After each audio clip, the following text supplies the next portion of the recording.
Nous allons donc passer ensemble une petite heure à parler du statut de l'auto-entrepreneur. Je vais laisser mon collègue se présenter. Donc, je suis Bruno Maléjac, je suis responsable des relations extérieures au RSI Bretagne, régime social des indépendants. Votre prochain régime, je pense. En ce qui me concerne, Chantal Bogan, je suis responsable de l'accueil de l'URSSAF de Bretagne, sachant que l'URSSAF maintenant a régionalisé, et donc on a plusieurs sites en Bretagne, dont le site de Rennes. Je dépends du site de Rennes et je m'occupe aussi du centre de formalité des entreprises. Donc voilà. Le statut de l'auto-entrepreneur, que l'on va donc développer là pendant ces 3 quarts d'heure, va permettre aux créateurs indépendants qui vont démarrer une activité, cela depuis le 1er janvier 2009, puisque ce statut est développé depuis le 1er janvier 2009. Ça va permettre aux personnes qui veulent créer une activité commerciale, artisanale ou libérale et qui optent pour la micro-entreprise de bénéficier d'une dispense d'inscription au registre du commerce, mais une dispense qui était aussi valable pour le répertoire des métiers, mais depuis le 1er avril 2010, dès lors que l'on exerce une activité relevant des métiers à titre principal, on est obligé de se faire connaître près de la Chambre des métiers. Donc, il n'y a pas d'inscription, donc pour le registre du commerce notamment. Il y a une exonération de TVA. Quand on est en micro-entreprise, on est systématiquement en franchise en base de TVA. Et on a un régime déclaratif micro-social simplifié, avec une possibilité de verser également en même temps le montant des cotisations relevant des impôts. Donc on peut avoir cotisation sociale, mais également cotisation sociale plus impôt.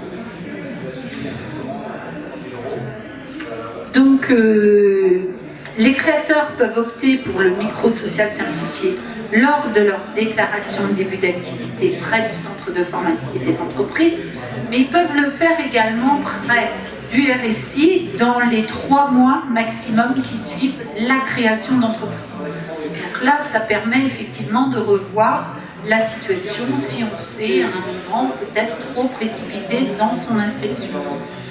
Pour les autres salariés, pour les autres assurés, l'option doit intervenir au plus tard le 31 décembre. Il y a des personnes qui ont pu créer une entreprise individuelle en régime normal, réel simplifié, et qui après peuvent éventuellement rechanger de régime et opter. Tout cela, ça se voit aussi avec le centre des impôts. Parce que c'est quand même le centre des impôts qui va déterminer le fait s'ils sont d'accord ou non que vous changiez de régime fiscal. Si en revanche, vous avez dès le départ opté pour le régime micro-entreprise et que vous n'avez pas souhaité être auto-entrepreneur et que vous voulez passer auto-entrepreneur, vous pourrez changer en fin d'année, moyennant un courrier que vous faites à l'URSSAF. Concernant les débuts d'activité antérieurs au 1er janvier 2013 et qui voudraient y avoir un changement d'orientation, passer au tour entrepreneur, dans ces cas-là, il ne faut surtout pas demander la radiation, mais c'est un transfert que l'on fera au niveau de votre compte. Vous passerez d'un régime classique au régime auto-entrepreneur. Surtout pas de radiation. Et comme disait ma collègue, ça ne pourra pas se faire la veille pour le lendemain. Si vous décidez de cesser votre activité pour la reprendre sous forme d'auto-entrepreneuriat, il faudra attendre le 31 décembre, comme on a vu précédemment, pour pouvoir opter ensuite pour le statut d'auto-entrepreneur au 1er janvier. On a des fois des personnes qui se radient et qui nous disent « maintenant, reprenez-moi comme auto-entrepreneur ». Non, on ne peut pas. Il faut qu'il y ait eu... L'auto-entrepreneur s'adresse à des nouveaux inscrits, à des créateurs d'entreprises. Et donc, si on n'a pas une nouvelle activité, une activité totalement différente, on va être obligé de soit d'attendre une année civile complète avant de recommencer, ou attendre jusqu'au 31 décembre, opter avant le 31 décembre, et repartir sur le statut auto-entrepreneur l'année suivante. Donc ça, il faut venir quand même voir auprès du RSI quelles sont les possibilités pour transférer le statut. Alors cette option pourra dire, présentent des avantages, notamment en matière de charges sociales. Elles vont être calculées sur le montant des recettes ou du chiffre d'affaires. Si pas de chiffre d'affaires, pas de cotisation. Ceci étant, et c'est nouveau quand même depuis cette année, l'auto-entrepreneur a obligation de fournir une déclaration sur laquelle il portera néant parce qu'il n'y a pas de chiffre d'affaires à déclarer ou de recettes, mais c'est obligatoire de compléter maintenant ce document. Donc on a un forfait qui est applicable pendant la période, donc on peut être en paiement trimestriel ou en paiement mensuel. Donc dès lors que l'on est sur de l'achat, de la vente de marchandises, on est sur un taux de 14%, mais bien 14% sur le chiffre d'affaires. Ce qui fait, on en reparle sans doute, mais j'y pense, quelqu'un qui aurait beaucoup d'investissements, qui va avoir beaucoup de charges, il paiera les 14% sur son chiffre d'affaires et non pas sur le bénéfice réel qu'il va réaliser. On a 24,6 pour les activités de prestation de services, également la même chose pour les autres activités de prestation de services qui relèvent du RSI, donc style auto-école, réflexologue, tatoueur, un certain nombre d'activités de ce type-là, et on a un taux de 21,3 pour les professions libérales relevant de la CIPAV. Alors la CIPAV, ça ne nous parle peut-être pas.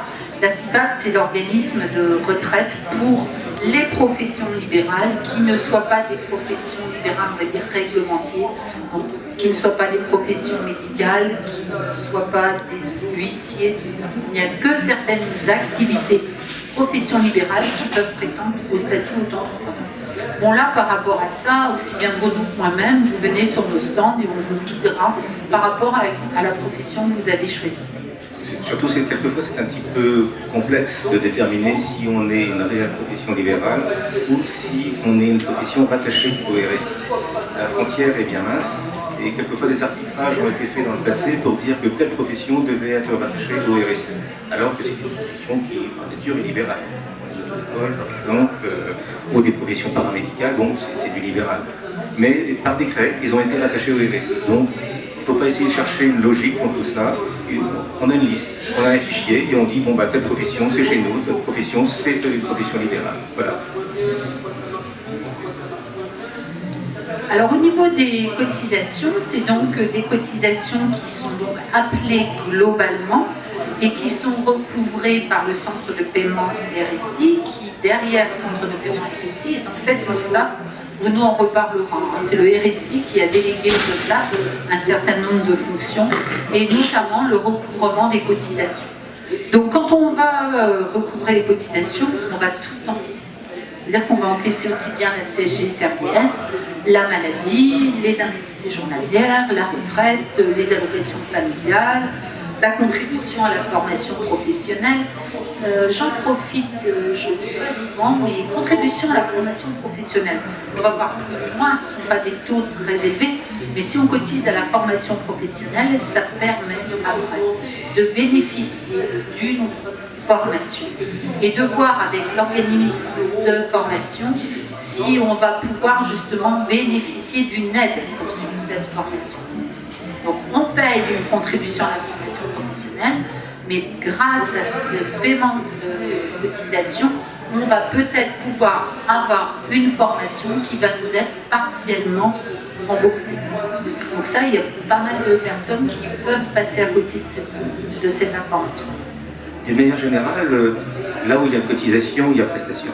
Donc, comme vous voyez, donc, le taux qui a été affiché, 14%, 24,6% du chiffre d'affaires, c'est un taux global. Donc c'est facile à calculer, c'est vous-même d'ailleurs qui allez le calculer, qui allez nous faire votre calcul de cotisation, vous ne recevrez pas d'appel de cotisation, vous nous faites une déclaration de chiffre d'affaires, vous calculerez vous-même vos cotisations, c'est très très simple. Et dans tout ça, dans ce taux global, vous avez toutes les prestations. Ce qui fait que le statut de l'auto-entrepreneur se caractérise surtout, c'est par la facilité des cotisations, mais en matière de prestations, il n'y a aucune différence avec un statut plus classique. Un entrepreneur individuel, un gérant de société, il a exactement les mêmes droits. Bon, ce sont des droits qui sont quelquefois liés à des montants de cotisation, mais les droits sont toujours ouverts. tous les droits sont ouverts pour un auto-entrepreneur. Donc retraite de base, retraite complémentaire, indemnité journalière, maladie, etc. Tout est là. Donc en aucun cas, c'est un statut qui est au rabais. En matière de protection sociale, vous avez tout. C'est pas parce qu'il est simple qu'il n'est pas intéressant. Au contraire, il est très intéressant. Ensuite, on va rentrer un petit peu dans le détail des conditions. Les conditions pour bénéficier donc, de ce statut, pour se maintenir surtout dans ce statut, c'est de ne pas dépasser un certain seuil de chiffre d'affaires. Effectivement, on dépend du régime micro, on est au micro-BIC ou micro-BNC quand on est auto-entrepreneur, mais le régime micro a des limites en matière de chiffre d'affaires. Dès que le chiffre d'affaires dépasse un certain seuil, on estime que la personne doit relever du régime réel. C'est normal, c'est une évolution logique. Alors quels sont les seuils? Pour une activité de vente, c'est 81 500. Pour une activité de prestation de service, 32 600. Et pour tout ce qui est bénéfices non commerciaux, 32 600. C'est la même chose. 81 600, donc c'est sur l'année. On a un seuil de tolérance, comme on dit. Parce qu'effectivement, pour éviter ces fameux effets de seuil, à quelques euros près, je suis obligé de changer de statut, c'est quand même un petit peu dommage. Donc il y a un seuil de tolérance, un seuil c'est fiscal, comme règle. On va jusqu'à 89 600. Donc quelqu'un qui est entre les deux, admettons il a 85 000 euros de chiffre d'affaires et c'est une activité de vente, on ne va pas lui dire, bon maintenant on ne vous garde plus comme auto-entrepreneur, on va vous inscrire comme un adhérent classique. Pas du tout. On va le garder encore. On va le garder, donc si jamais il est au milieu entre le seuil de tolérance et le seuil de 81 500, on va le garder. Donc, si c'est pour une année, il n'y a pas de souci, il n'y a aucune incidence. L'année suivante, admettons, il fait un chiffre d'affaires de 70 000. L'année après, il revient à 85 000. Bon, il peut faire comme ça du yo-yo pendant plusieurs années, il n'y a pas aucune incidence. Par contre, si jamais il reste 2 années de suite dans le seuil de tolérance, 2 années à 85 000, là par contre il y aura une incidence parce que la 3e année, on va lui dire, bon ben maintenant vous devez quitter le statut d'auto-entrepreneur, vous devez quitter le statut micro, vous devez maintenant être au réel. Donc 2 années dans le seuil de tolérance, on n'est pas éjecté tout de suite, on est éjecté que l'année suivante. Éjecté le mot un peu fort, disons qu'on est reconduit vers un nouveau statut.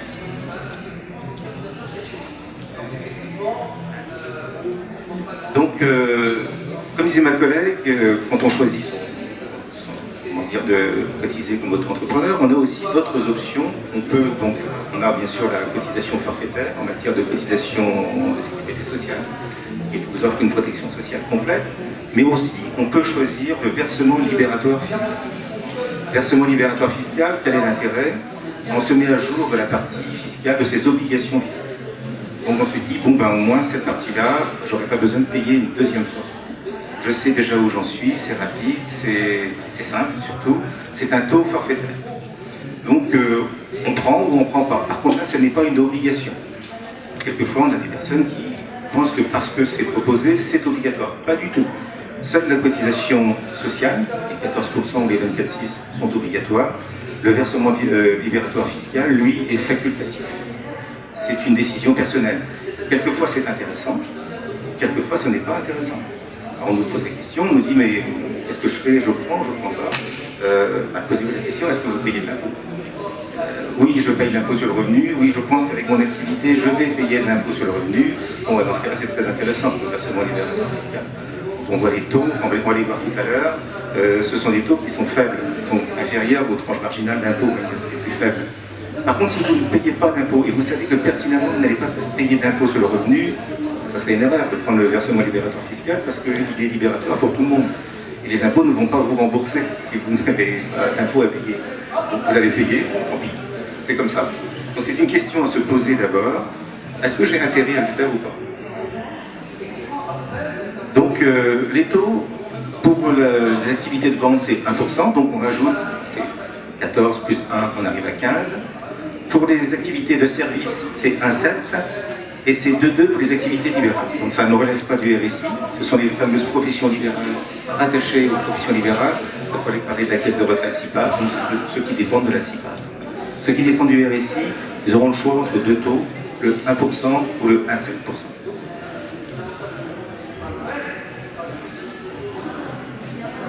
Là, donc, on revoit ce récapitulatif.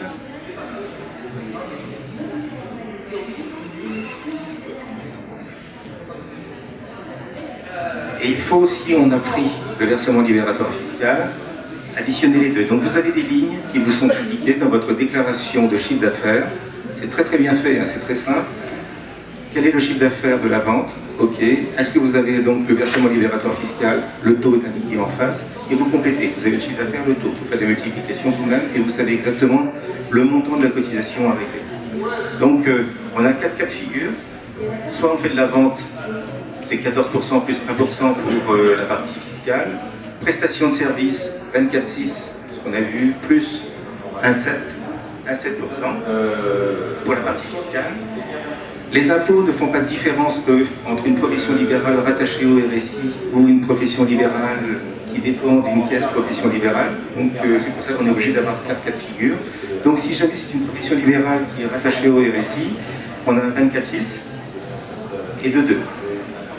Si par contre la personne dépend principale, ce n'est pas le même taux, ça sera 21,3 et c'est toujours 2,2. Donc on est dans un des 4 cas de figure. Excusez-moi. Ah pardon. On laissera du temps pour les questions si ça ne vous pose pas de problème, ça va être un peu plus facile. Regardez-les bien. Pour l'activité, donc, pour la partie formation professionnelle, donc c'est obligatoire, c'est obligatoire depuis 2011, tant mieux, parce qu'on était dans une situation un peu bizarre, on avait dans certains endroits, les auto-entrepreneurs avant 2011 avaient droit à des formations, d'autres endroits n'avaient pas le droit parce qu'il n'y avait pas de cotisation, donc c'était un peu un flou complet. Là maintenant, depuis 2011, on cotise et on a des droits, et il faut faire valoir cette droit.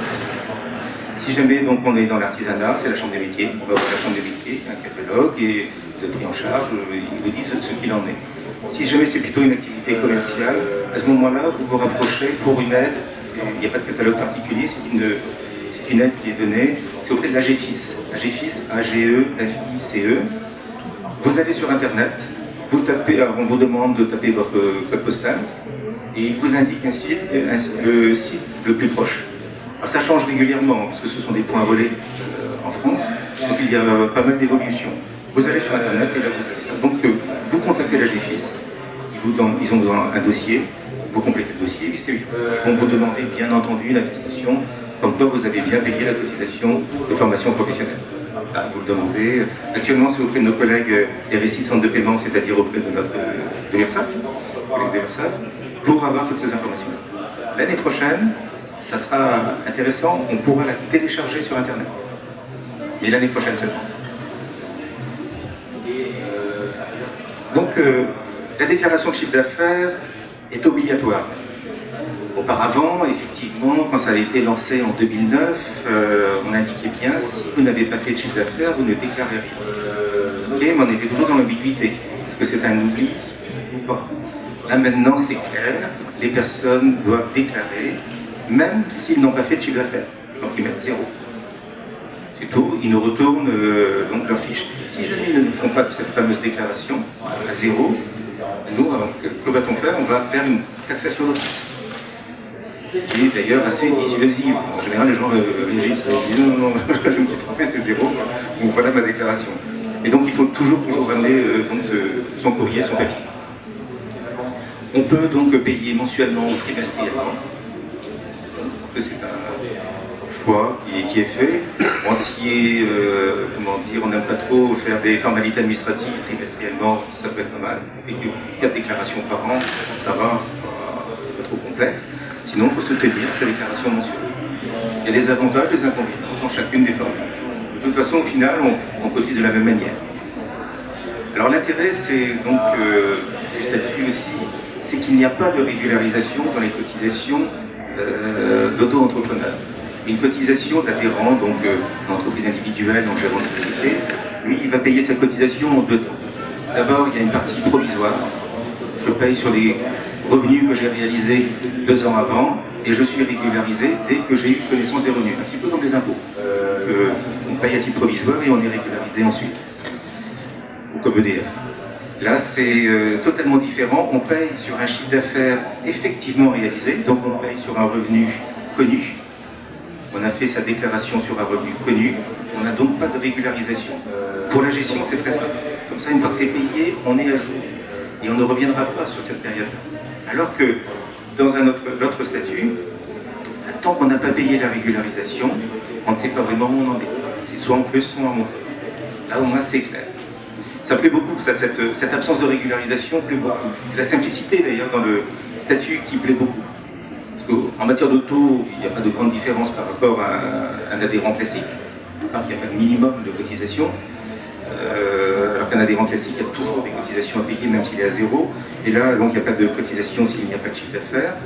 Mais surtout, c'est la simplicité qui plaît. Donc, on ne reçoit pas d'appel de cotisation, on le fait nous-mêmes tellement c'est simple. On a un chiffre d'affaires, on calcule nous-mêmes sa cotisation, et on envoie son chèque. Et puis c'est tout, ça s'arrête là. Alors par contre, quelqu'un qui était auparavant donc inscrit, gérant de son affaire, et il est passé auto-entrepreneur, qu'on évoquait au tout début. Il faut savoir que son ancienne activité, elle sera régularisée. Donc il aura une régularisation pour cette ancienne activité. Et il n'aura aucune régularisation après pour la nouvelle activité. Il faudra bien faire le distinguo entre les deux activités. Les auto-entrepreneurs aussi peuvent bénéficier de l'ACRE. Alors, sur le salon, c'est peut-être un des mots que vous avez prononcé. L'acronyme le plus prononcé peut-être sur le salon, l'ACRE. Est-ce que j'ai droit à l'ACRE ou pas? Donc, ce sont nos collègues de l'URSSAF d'ailleurs qui peuvent vous renseigner le mieux, pour savoir si vous avez le droit ou pas, compte tenu de la situation. Donc l'ACRE, c'est l'aide aux chômeurs, créateurs et repreneurs d'entreprises. C'est très très intéressant. Déjà, dans un cas général, c'est une prise en charge d'une partie des cotisations. Pour l'auto-entrepreneur, c'est différent. C'est une autre logique. C'est un taux de cotisation minoré. Donc on a parlé tout à l'heure des taux 14%, 24,6%, 21,3%. Eh bien, quand on a l'ACRE, on va avoir un taux minoré pendant 3 ans. La première année, le taux minoré est réellement minoré. C'est du 75% de minoration, donc c'est quand même pas mal. Vous êtes par exemple commerçant, au lieu de payer 14%, vous aurez un taux de 3,5% de chiffre d'affaires. 3,5%, pas mal. Deuxième année, 7%. Troisième année, 10,5%. Et ensuite, on arrive à 14%. Alors, ce n'est pas sur 3 ans réellement, en fait, c'est que la première période, et ce ne sont pas des années, la première période, c'est le trimestre en cours et 3 trimestres complets. Je commence mon activité, par exemple, le 5 décembre. Ma première période, c'est-à-dire la période où je serai à 3,5, elle va commencer donc à partir du 5 décembre et elle va s'arrêter au 30 septembre. D'accord? La deuxième période va commencer au 1er octobre jusqu'au 30 septembre de l'année suivante. Et la troisième période, pareil, 1er octobre au 30 septembre. Quelqu'un qui a commencé en tout début de trimestre, admettons il a commencé le 2 octobre, à sa première période, ce sera du 2 octobre au 30 septembre aussi. Donc on voit l'intérêt, dans ce cas-là, quand on a l'ACRE, de commencer le plus tôt possible le trimestre. À 2-3 jours près, on peut faire un trimestre. Surtout que le taux est particulièrement réduit. Ça, c'est une donnée à prendre en compte quand on s'installe. Quelquefois, un jour de près, ça peut être utile soit d'avancer, soit de reculer la date. Quelquefois, donc, on n'est pas... Alors, on est inscrit comme auto-entrepreneur, mais des fois on n'est pas inscrit comme auto-entrepreneur, on est inscrit de manière classique, donc registre du commerce, répertoire des métiers, et on bénéficie du régime micro, c'est-à-dire on n'a pas opté pour le réel simplifié au niveau fiscal, on est au régime micro BIC, micro BNC. Okay. Si en plus on a l'ACRE, on bénéficie de l'ACRE, si ces deux conditions-là sont réunies, sans qu'on ait à formuler la demande, automatiquement, on va passer au micro-social simplifié pour le RSI. Le RSI vous fera passer comme si vous étiez auto-entrepreneur. C'est-à-dire, on ne fera pas de différence entre une personne qui a opté pour être auto-entrepreneur, elle dit je m'inscris comme auto-entrepreneur, et on a une autre personne qui s'est inscrite comme commerçant. Elle a décidé donc de rester au régime micro, et elle a l'ACRE classique. Elle bénéficiera aussi des taux réduits, donc pendant les 3 ans, et elle restera sur ces taux forfaitaires. Donc officiellement, cette personne-là n'est pas auto-entrepreneur, et ceci bien bénéficie tout de même du statut d'auto-entrepreneur. Il n'y a pas qu'elle cadrerait, loin de là, elle sera un véritable commerçant ou un véritable artisan, avec les autres obligations et les autres avantages aussi qu'apporte le statut. Mais par contre, en matière sociale, le calcul des cotisations se fera de manière forfaitaire. Et si vous apercevez que le RSI n'a pas tenu compte du fait que vous étiez au régime micro et que vous avez l'ACRE, il faut venir nous voir, parce que l'ACRE, on sait, vu que ce sont nos collègues qui le gèrent, et c'est donc c'est sur le compte, ça apparaît. Et quelquefois, on n'a pas l'information comme quoi vous êtes au régime micro-BIC. Ça, il faut nous le signaler, et on corrige aussitôt, bien sûr.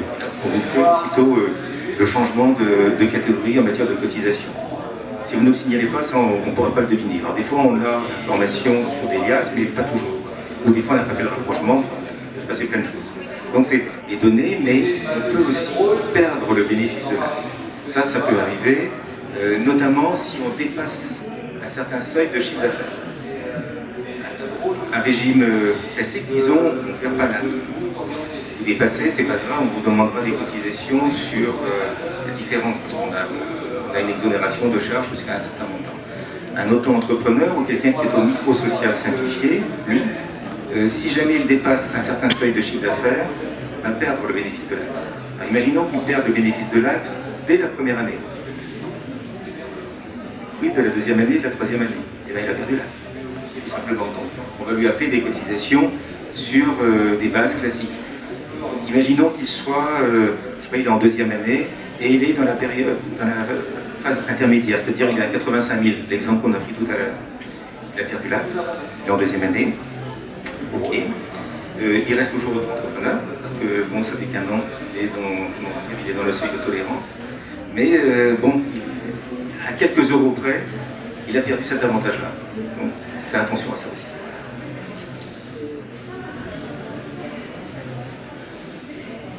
Alors en matière de prestations, les prestations, comme je vous ai dit, sont les mêmes, exactement les mêmes que celles de l'adhérent classique. Donc, parce que souvent c'est une inquiétude. On dit, oui bon, l'auto-entrepreneur c'est formidable pour la partie cotisation, c'est facile à gérer, mais après je sais que j'aurai pas grand-chose. En matière de retraite, ça va être une catastrophe. En matière de santé, je n'ose pas m'imaginer. Pas du tout, pas du tout. Vous avez exactement les mêmes droits. Ainsi donc, bon, vous avez trois grandes familles. Alors vous avez la santé notamment. La santé, tous les droits santé sont ouverts. Même si vous n'avez pas fait de chiffre d'affaires. Vous pouvez très bien, pendant quelques mois, ne pas avoir réalisé de chiffre d'affaires. Vous êtes en train de vous constituer une clientèle, vous êtes en train de vous installer. Vous êtes tout de même couvert pour la santé. Vous avez votre carte qui vous sera délivrée, une carte vitale qui vous sera délivrée, vous serez couvert. Vous pouvez avoir des endroits exactement comme auparavant. Pour les indemnités journalières, exactement la même chose aussi. Vous aurez aussi des indemnités journalières. Et ceci, même s'il n'y a pas eu de cotisation versée. Si vous avez zéro de chiffre d'affaires, pas de cotisation. Les droits vont tout de même être ouverts dans les mêmes conditions. Les conditions pour bénéficier donc des indemnités journalières, je vais y venir un peu plus loin, il y en a quelques-unes, mais ce sont les mêmes conditions que pour n'importe quelle autre activité. Il n'y a pas de différence. En matière de prestations, là, pour nous, vous n'êtes pas un auto-entrepreneur, vous êtes un ressortissant de RSI. Prestation maternité, de même. Là, par contre, il n'y a aucun délai particulier. Dès que la personne donc, peut bénéficier, la femme peut bénéficier de ces prestations, elle a le statut, elle est affiliée au RSI en Bretagne, elle percevra donc les indemnités donc, maternité. Donc c'est exactement la même chose, le même montant. Que les indemnités maternité ne sont pas, comment dire, soumises à cotisation et ne sont pas calculées par rapport aux revenus réalisés. Ce sont des montants forfaitaires. Donc ce sera exactement le même montant forfaitaire qui sera donné. Alors je reviens sur les indemnités journalières, je vais zoomer là-dessus. Donc indemnité journalière, comment on fait pour les percevoir? Bon, déjà, il faut envoyer son arrêt de travail. On a un délai pour envoyer son arrêt de travail, ça par contre on est en retard. C'est 2 jours. Il faut l'envoyer dans les 2 jours. C'est-à-dire on sort de chez le médecin, hop, on poste tout de suite l'arrêt de travail. Et on le poste à son organisme gestionnaire, c'est-à-dire c'est l'organisme conventionné que vous allez choisir. Le RSI encaisse toutes les cotisations, mais délègue certaines missions. On va déléguer notamment le remboursement des frais de santé à 3 organismes. Vous en choisissez un des 3. C'est RAM, Harmonie Mutuelle et... non, c'est Radiance. Radiance MD. Donc vous choisissez un des 3 quand vous vous inscrivez. Et ben, cet organisme-là, donc ensuite, gère votre dossier. Donc le délai de 48 heures, important, vous l'envoyez. On a un délai de carence, qui est de 7 jours, alors qu'il est de 3 jours chez les salariés. Ça, c'est la réglementation. Bon, c'est à mettre en parallèle aussi avec une cotisation qui est faite. Mais c'est exactement le même délai que pour un adhérent classique aussi. C'est 7 jours aussi pour un commerçant ou pour un artisan. C'est 3 jours si jamais c'est une hospitalisation. Envoyez tout de même votre arrêt de travail tout de suite parce que dans l'hypothèse où vous avez 5 jours d'arrêt et vous dites bon, j'aurai pas d'indemnité, je fais rien. Non, envoyez tout de même votre arrêt de travail parce que si jamais vous êtes prolongé, ça marchera parce que le délai de carence se marche une fois. Si vous voulez avoir pour la prolongation, il faut l'envoyer quand même dès le premier jour. Vous avez donc un minimum et un maximum de versés. Minimum 20,29 €, maximum 50,73 €. 20,29 €, ça par exemple, c'est pour les adhérents qui n'ont jamais cotisé ou qui ont cotisé de manière très faible. Mais on peut très bien être dans l'hypothèse où la personne n'a pas fait de chiffre d'affaires. Elle aura tout de même le minimum en matière d'indemnité journalière. Les droits sont toujours là. Donc c'est important. Chose à savoir aussi pour les indemnités journalières, la première année, on ne verse pas d'indemnité journalière. Pourquoi? Parce qu'il y a un décalage quand les gens seraient dit pendant un an qu'ils peuvent en percevoir après, donc ce décalage-là, on le retrouve au début aussi. Donc pas d'indemnité pendant un an, seule exception à la règle, j'étais salarié et je deviens indépendant. Là, compte tenu de la continuité de l'activité, il y a une dérogation à la règle, on peut percevoir les indemnités. Sinon, il faut attendre un an avant de les percevoir.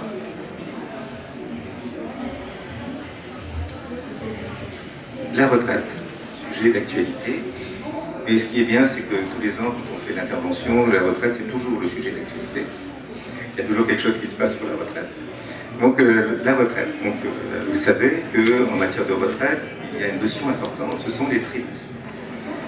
Il y a des inquiétudes chez les auto-entrepreneurs, ils se demandent comment ça va se passer pour leur retraite. Est-ce que j'aurai des trimestres? Est-ce que ça ne va pas, perturber mon dossier, verrer mon dossier? Ben, les droits sont exactement les mêmes. On a le droit bien sûr à des trimestres de retraite quand on est auto-entrepreneur, mais c'est lié à un montant de cotisation, donc c'est lié à un montant de revenus que l'on réalise. Chez un indépendant, l'indépendant est totalement aligné sur le régime général des salariés en matière de retraite. Donc c'est ni mieux ni moins bien, c'est pareil. On a exactement les mêmes droits. Donc un indépendant aura les mêmes droits qu'un salarié. Un auto-entrepreneur aura les mêmes droits qu'un salarié en matière de retraite. Un salarié, pour avoir 4 trimestres, doit réaliser un certain temps d'activité, 800 heures au minimum. Donc 800 heures SMIC, il a le droit à ses 4 trimestres. Indépendant, on n'a pas de compteur chez nous. On ne sait pas combien de temps il reste travailler. Nous, pour déterminer s'il a travaillé suffisamment ou pas, on a une seule variable, son revenu. Donc si le revenu est suffisamment important, ok, on valide les 4 trimestres. Et pas assez important, ça sera 3, 2, 1, voire 0. Mais c'est le revenu qui va être la base, la variable, qui va nous déterminer quant à la validation des trimestres.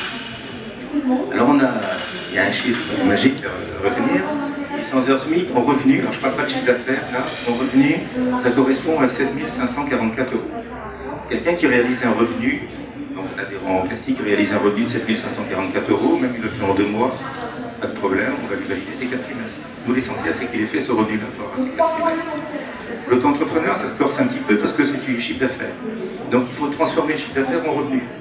On a un tableau pour ça qui permet de faire la liaison entre chiffre d'affaires et revenu. Alors c'est dans nos stands, plus loin, on a des plaquettes sur les auto-entrepreneurs. Et dans ces plaquettes, vous retrouvez ce fameux tableau. C'est pratique ça. Ainsi, bon, je vais toujours reprendre l'activité de vente par exemple. Pour déterminer un revenu, comment on fait? Bon, pour de la vente, à chaque fois qu'on fait 100 € de chiffre d'affaires, on considère, et ça c'est une règle fiscale, 71 € sont considérés comme des frais. Et 29 € considérés comme du revenu, du résultat. Donc ce sont les 29 € qui nous intéressent. C'est là-dessus qui nous intéresse. Donc à chaque fois qu'on a 100, pour nous on considère que c'est 29. Et le but c'est d'arriver à 7 500 et quelques. Donc on prend un chiffre d'affaires. Pour avoir 4 trimestres, quand on fait de la vente, il faut avoir 26 013 € de chiffre d'affaires. Effectivement, vous mettez 29% de 26 013, vous retrouvez à 7 634. C'est aussi simple que ça. Alors si jamais on ne l'a pas, on n'a que par exemple 20 000 €. Et à ce moment-là, ça sera que 3 trimestres. Si jamais j'ai que 15 000 euros, ça sera que 2 trimestres, et ainsi de suite, un trimestre. Si j'ai zéro, je dois faire de chiffre d'affaires toute cette année-là, et j'ai zéro trimestre de validé. Alors, ça c'est pour la partie vente. Pour la partie prestation de service, le taux n'est pas le même, c'est pas 71 et 29. Là, c'est 50 et 50. C'est-à-dire, je gagne 100 euros, 50 euros vont être considérés comme des frais, 50 euros considérés comme des revenus. Donc nous, c'est la moitié donc, du chiffre d'affaires qui va nous intéresser. On a adapté le tableau en conséquence. Et si pour avoir 4 euros en prestation de service, il faut réaliser 15 087 euros. Vous divisez par 2, vous avez le même montant, les 29% plus haut. C'est comme ça que ça doit fonctionner. Si jamais je n'ai pas ce chiffre d'affaires-là, notamment au début, il faut s'installer, c'est pas évident. C'est pas pour autant que je n'aurai pas mes trimestres. Je peux faire du rachat aussi de trimestre. C'est très intéressant, faire du rachat de trimestre. C'est un rachat qui n'est pas si coûteux que ça, c'est un rachat, on appelle ça le rachat Madelin.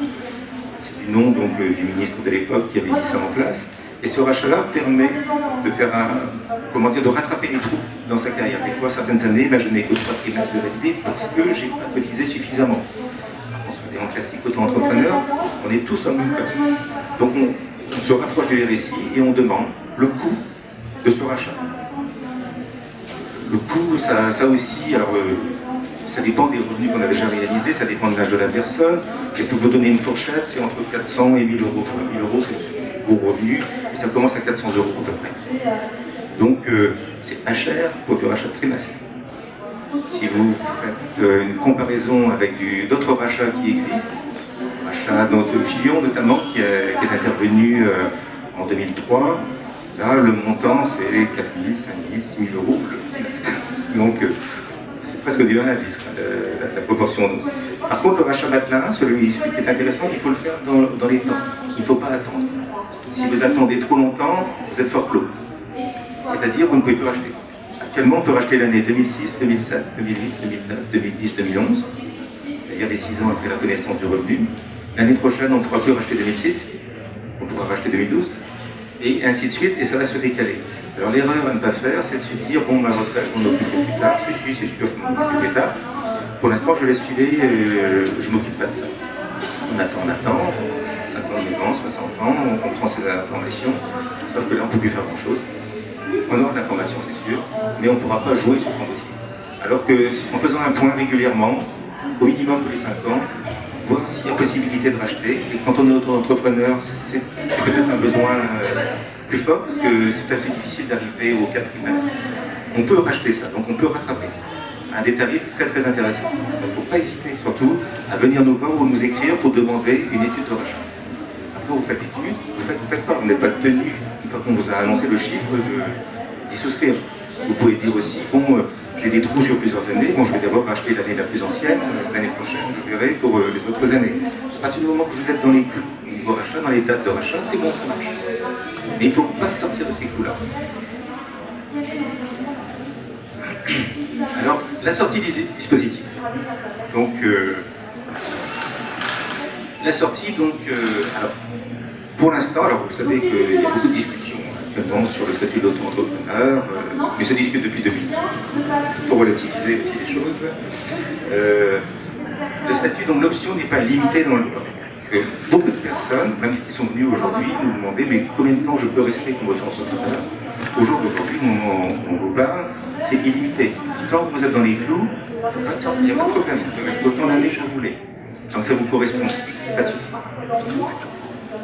Vous pouvez bien sûr dénoncer l'option et dire bon ben, maintenant ça y est, je veux passer au réel, je veux arrêter ce statut-là.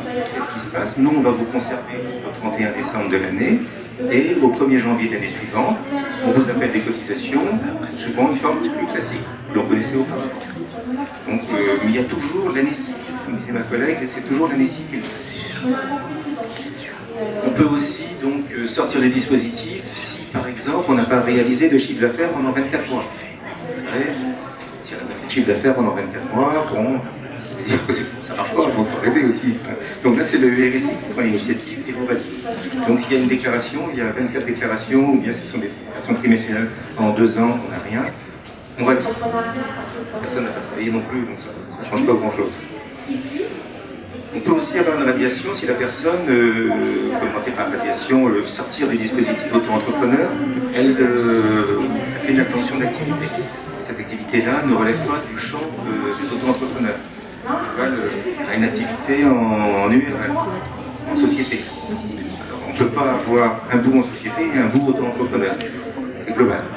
On n'a qu'un seul compte. Comme on n'a qu'un seul compte, donc tout de suite, là c'est du jour pour le lendemain, là on n'attend pas, c'est l'exception, on n'attend pas la fin de l'année. Dès le lendemain, hop, on fait passer la personne au statut festif pour l'ensemble de ses activités. Il n'y a qu'un seul compte.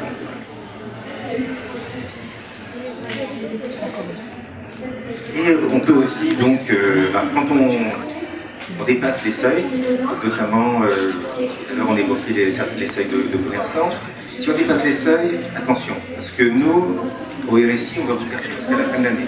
Logique d'année, pas de souci. Par contre, au niveau fiscal, c'est un petit peu différent. Si vous avez pris le versement libératoire fiscal, les 1%, le 1,7%, etc., et que vous avez dépassé les seuils en cours d'année, il y aura un effet rétroactif au 1er janvier, c'est-à-dire que vous avez dépassé au 15 juillet, ok, bon, au mois de juillet, on va vous avez dépassé. Ils vont donc revenir au 1er janvier de l'année en cours. Tout ce que vous avez payé sera mis en crédit, ça viendra en déduction de ce que vous aurez à payer sur l'impôt sur le revenu.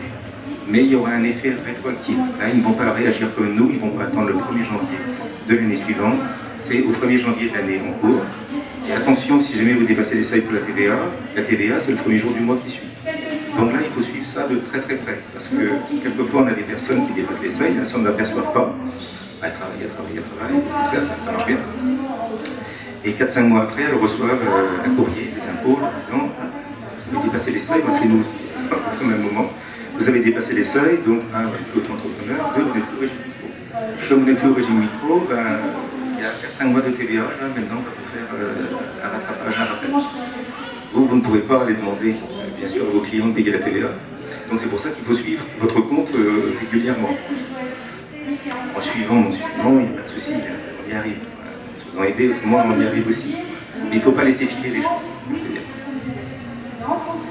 Alors on peut aussi dépasser les seuils de manière inattendue. Je commence mon activité en fin d'année.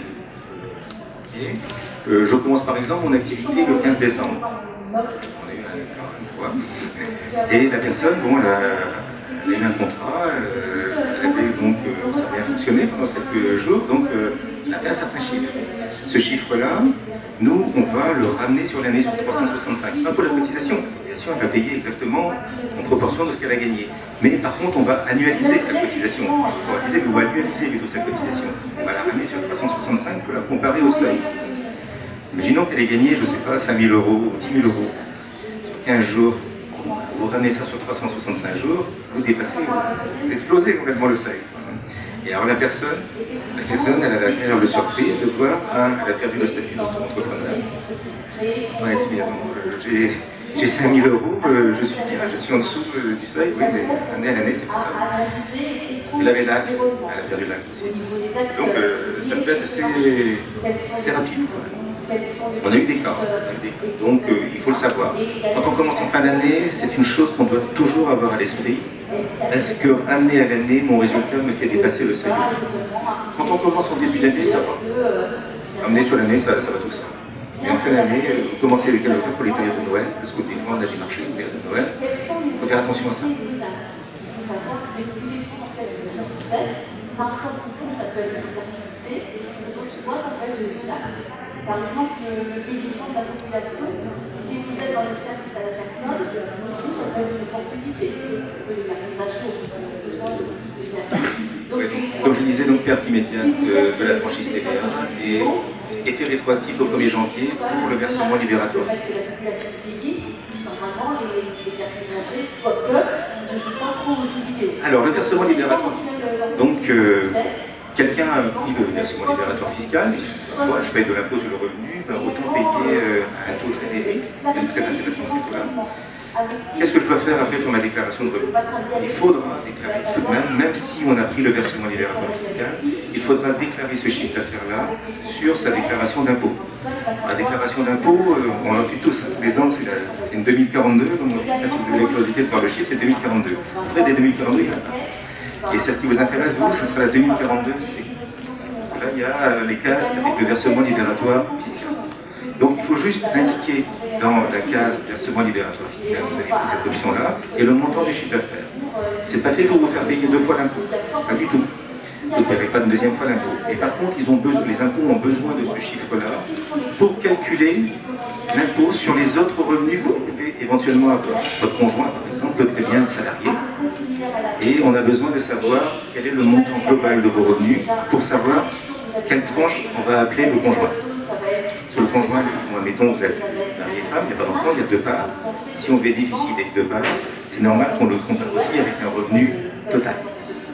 Donc c'est pour ça qu'il est logique que vous déclariez l'intégralité de vos revenus professionnels pour pouvoir vous permettre aux impôts de calculer correctement celui-ci. Et enfin, dernière chose, la cotisation foncière des entreprises. J'ai vu un article passer une semaine, ça bouge par rapport à ça. Alors, ce que j'en sais, on en est là pour l'instant. On est exonéré pour l'instant de la cotisation foncière des entreprises, donc l'année en cours et les 2 premières années. Cotisation foncière des entreprises, c'est un peu la taxe professionnelle. C'est une sorte de taxe professionnelle, mais avec un autre nom. Et ça peut, les montants peuvent être relativement importants. Après, ça dépend de chaque commune, ça dépend des minimums qui sont appliqués dans chaque commune. Et d'une commune à l'autre, on peut avoir des montants relativement importants. 100, 500, 600, 700 euros, voire plus. Des grosses villes. Donc, la visite officielle du salon va bientôt commencer. Rendez-vous à la place du salon. Merci pour leurs besoins. Alors, ce versement, la cotisation foncière des entreprises, pour l'instant, donc, elle est exonérée pour les 3 premières années. J'ai vu un article, justement, je ne sais pas, assez sous réserve, ça sera discuté. Comme quoi, maintenant, elle redeviendrait obligatoire, mais ça serait une cotisation réduite. Il y aurait quelque chose de spécial pour les auto-entrepreneurs. Donc là, moi je vous invite à suivre l'actualité. Quand vous allez vous installer, posez-vous la question, posez la question des impôts. Est-ce que c'est prévu? Est-ce que ça va se mettre en place? Et selon quelle modalité? Donc, une fois que c'est prévu, ça va, on va l'intégrer dans sa logique. Mais tant que c'est pas intégré dans la logique, on peut avoir une mauvaise surprise. Alors au jour d'aujourd'hui, c'est bon. On n'en a pas pendant 3 ans. Après, c'est bon. Ah maintenant, Chantal et moi, on est à votre disposition pour répondre à toutes vos questions. Je crois qu'on en avait vu. Il y a non seulement le marché, les bénéfices, etc., mais également il y a l'image. Quelle image, effectivement, mon entreprise? Oui, bonjour, Michel Bonifay, donc je suis auto-entrepreneur.